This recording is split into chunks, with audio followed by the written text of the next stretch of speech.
Hi good morning, मैं हूं doctor Parul Modi.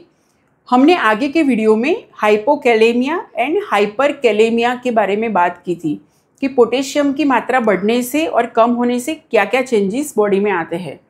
आज के वीडियो में हम सोडियम के बारे में बात करेंगे। सोडियम यानी नेट्रम। तो सोडियम की नॉर्मल रेंज हमारे बॉडी में क्या है? 135 to 145 milli equivalent per litre, ये एक नॉर्मल रेंज है।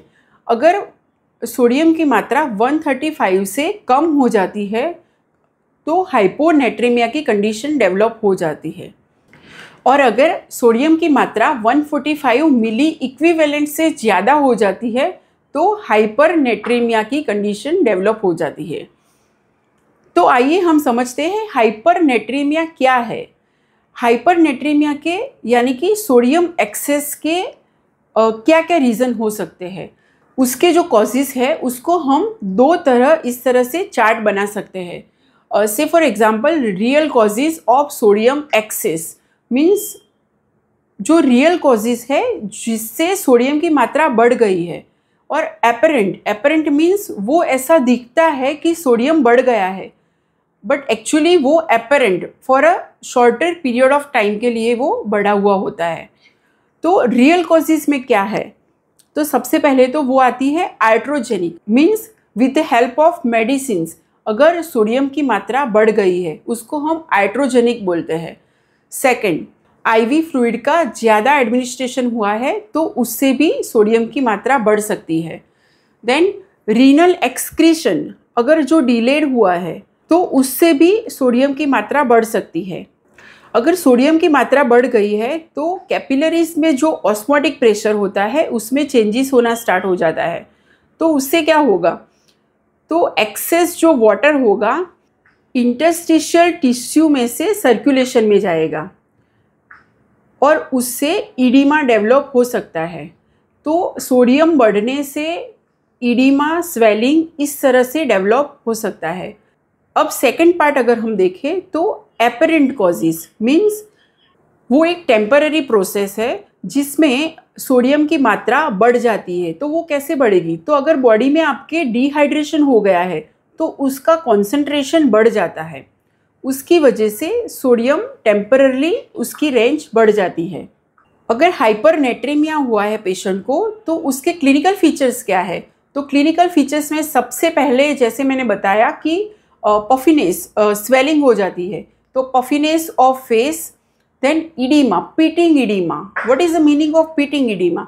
मीन्स अगर आप प्रेस करोगे तो वो दब जाएगा, दैट इज पीटिंग इडीमा, और फिर वापस नॉर्मल हो जाता है।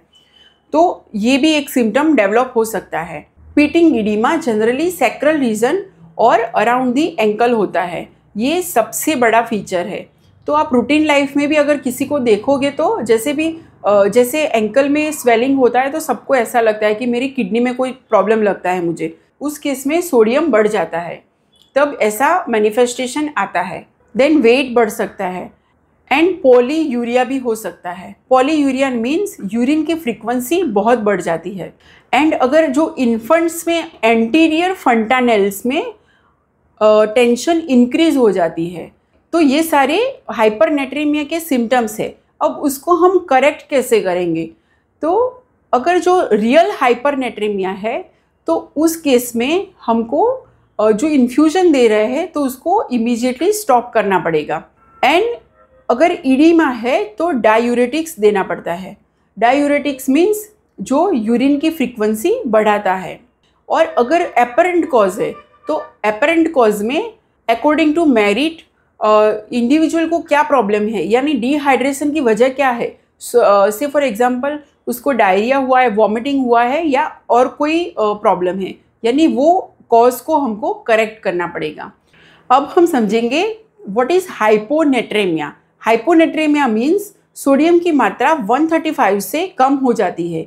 तो अगर सोडियम की मात्रा 135 से कम हो जाती है तो उसको हम हाइपोनेट्रेमिया के नाम से जानते हैं।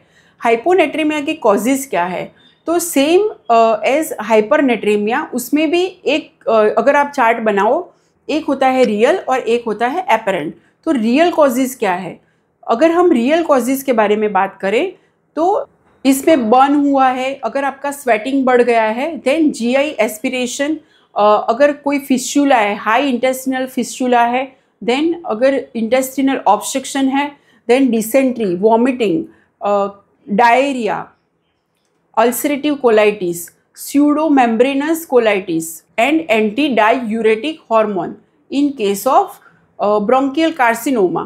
ये सारी कंडीशन में अगर आपका सोडियम लेवल कम हो जाता है, ये जो है ये सारे रियल कॉजेज है। अब हम बात करेंगे एपरेंट कॉज क्या है, तो सोडियम की मात्रा कम कैसे होती है। तो ये जो सारे डिजीज़ है उसके वो केस में अगर हम एक्सेस एडमिनिस्ट्रेशन देते हैं ग्लूकोज का, तो उस कंडीशन में वो ज़्यादा डाइल्यूट हो जाता है, तो उसमें सोडियम की मात्रा कम हो सकती है। तो ये हाइपोनेट्रेमिया के कॉजेज़ के बारे में मैंने डिस्कस किया। अब बात करते हैं उसके सिम्टम्स क्या है, आपको कैसे पता चलेगा कि ये हाइपोनेट्रेमिया का केस है। तो उसमें सबसे पहले उसकी आँख जो होती है वो शंकन हो जाती है, eyes are shrunken and face is drawn, यानी पूरा वो फेस ड्रॉन हो जाता है। देन एक्सप्रेशन जो होते हैं वो बहुत एंग्सियस होते हैं, फेस पे से ही पता चल जाता है कि ये हाइपोनेट्रेमिया का केस है। Tongue dry, hard and reddish brown हो जाती है, even though patient is not thirsty. ये बहुत बड़ा कैरेक्टरिस्टिक सिम्टम है हाइपोनेट्रेमिया का। पेशेंट की टंग ड्राई होती है तो भी उसको प्यास फील नहीं होती है।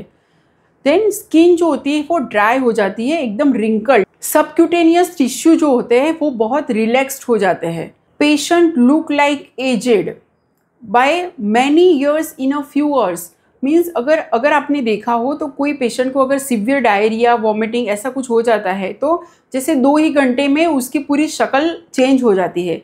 उसको ऐसा बोलते हैं कि patient look like aged by many years within few hours. Then BP जो होता है वो डिक्रीज हो जाता है एंड पल्स फास्ट हो जाते हैं। यूरिन जो होता है वो डार्क हो जाता है, बहुत उसकी क्वांटिटी कम हो जाती है, यानी यूरिन जो होता है वो डार्क एंड स्कैंटी होता है due to increase specific gravity. Peripheral जो वेन होती है वो कॉन्स्ट्रिक्टेड हो जाती है एंड हीमो कॉन्सेंट्रेशन नोटिस किया जाता है। तो ये सारे सिम्टम्स हैं हाइपोनेट्रेमिया के। हम बात करते हैं कि उसकी ट्रीटमेंट में क्या होगा। तो अगर सोडियम लेवल कम हो गया है तो सिंपल है, एडमिनिस्ट्रेशन ऑफ नॉर्मल सलाइन। तो हमको 0.9% नॉर्मल सलाइन आईवी थ्रू देना पड़ता है। आप रिंगर लैक्टेट मीन्स आरएल का सॉल्यूशन भी यूज़ कर सकते हो in case of absence of NS. When there is severe plasma volume, infusion of plasma should be considered. तो उस केस में प्लाज्मा भी देना पड़ता है। तो ये सारी बात हुई हाइपोनेट्रेमिया एंड हाइपरनेट्रेमिया की। अभी नेक्स्ट वीडियो में हम कैल्शियम के बारे में बात करेंगे कि उसकी रेंज ऊपर या नीचे होने से बॉडी में क्या क्या चेंजेस आते हैं और उसमें हम क्या ट्रीटमेंट दे सकते हैं। Thank you.